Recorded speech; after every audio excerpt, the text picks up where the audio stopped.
इंदौर में पत्रकारों से चर्चा करते हुए राष्ट्रीय महासचिव कैलाश विजयवर्गीय ने कई राजनीतिक मुद्दों पर भी अपनी राय रखी। भाजपा के वरिष्ठ नेता ने जहां महिलाओं के शनि मंदिर में प्रवेश और हैदराबाद में हुई दलित छात्र रोहित की मौत पर भी बात की, वहीं उन्होंने कांग्रेस नेता सज्जन सिंह वर्मा पर भी निशाना साधा। इंदौर में राजनीतिक मुद्दों पर बात करते हुए भाजपा के राष्ट्रीय महासचिव कैलाश विजयवर्गीय ने कई मुद्दों पर अपनी बेबाक राय रखी।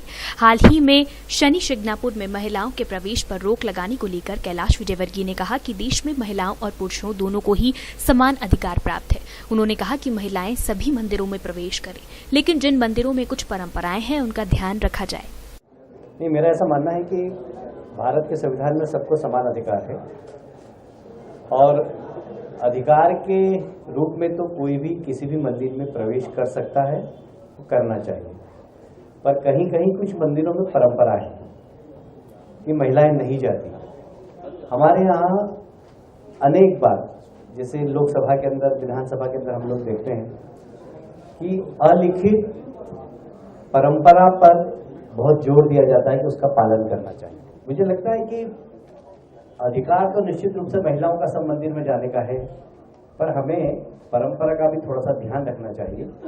और मेरा ऐसा मानना है कि मंदिर हो, मस्जिद हो, गुरुद्वारा हो, दरगाह हो, कोई सा भी स्थान हो, वहां पुरुष जा सकता है तो महिलाओं को भी जाने का अधिकार होना चाहिए। वहीं हैदराबाद में दलित छात्र रोहित की मौत के मामले में कैलाश विजयवर्गीय ने कहा कि रोहित एक साहसी छात्र था। उसकी मौत पर बेवजह की राजनीति की जा रही है, जो कि मोदी सरकार को बदनाम करने की साजिश है।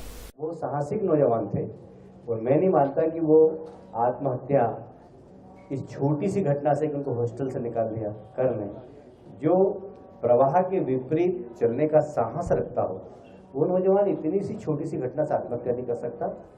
जो आंदोलन करने वाले लोग हैं, मुझे लगता है कि इस जांच के बाद उनके चेहरे बेनकाब हो जाएंगे, क्योंकि पहले वो एसएफआई के नेता थे, उसके बाद वो अंबेडकर छात्र संगठन के नेता बने। कहीं न कहीं अंतर्द्वंद में थे वो, और इसीलिए उन्होंने अपने लिखित बयान में किसी को जिम्मेदार नहीं ठहराया। मैं समझता हूं कि ऐसी मौत के ऊपर राजनीति नहीं करना चाहिए। देश की जनता भी समझ रही है कि यह सिर्फ एक लाश के ऊपर राजनीति करने का काम कर रहा है और मोदी जी को बदनाम करने की साजिश का एक हिस्सा है। वहीं कांग्रेस नेता सज्जन सिंह वर्मा पर भी एक बार फिर से कैलाश विजयवर्गीय ने निशाना साधा। उन्होंने सज्जन सिंह वर्मा को एक स्तरहीन नेता बताते हुए कहा कि सज्जन सिंह वर्मा कांग्रेस में क्या है ये मैं नहीं जानता। कोई स्तर वाली बात करो यार। कौन है सज्जन सिंह वर्मा कांग्रेस के? कौन है सज्जन सिंह वर्मा कांग्रेस के? कौन है सज्जन सिंह वर्मा कांग्रेस के? आरक्षण को लेकर कैलाश विजयवर्गीय ने कहा कि कई बार आरक्षण को लेकर विचार करने की मांग उठी है और आरक्षण का लाभ हमेशा सही वर्ग को मिलना चाहिए। आरक्षण मिलना चाहिए, आरक्षण कमजोर वर्ग के लोगों को मिलना चाहिए, इसके हम पक्षधर हैं, इससे हम इनकार नहीं करते हैं।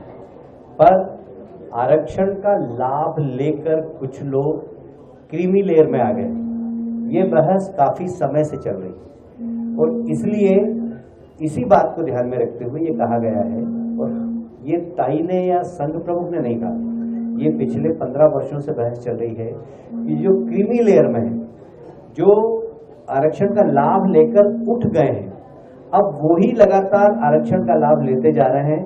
पर जिस व्यक्ति ने आज तक आरक्षण का लाभ नहीं लिया, उसे आरक्षण का लाभ कैसे मिले, इसके ऊपर समीक्षा होना चाहिए। ये बहस काफी पहले से चल रही है। कुल मिलाकर कई राजनीतिक मुद्दों पर कैलाश विजयवर्गीय ने अपनी बेबाकी रखी। वहीं अपने बयानों के जरिए उन्होंने विरोधियों को भी लगातार निशाने पर लिया। Bureau report, D live news.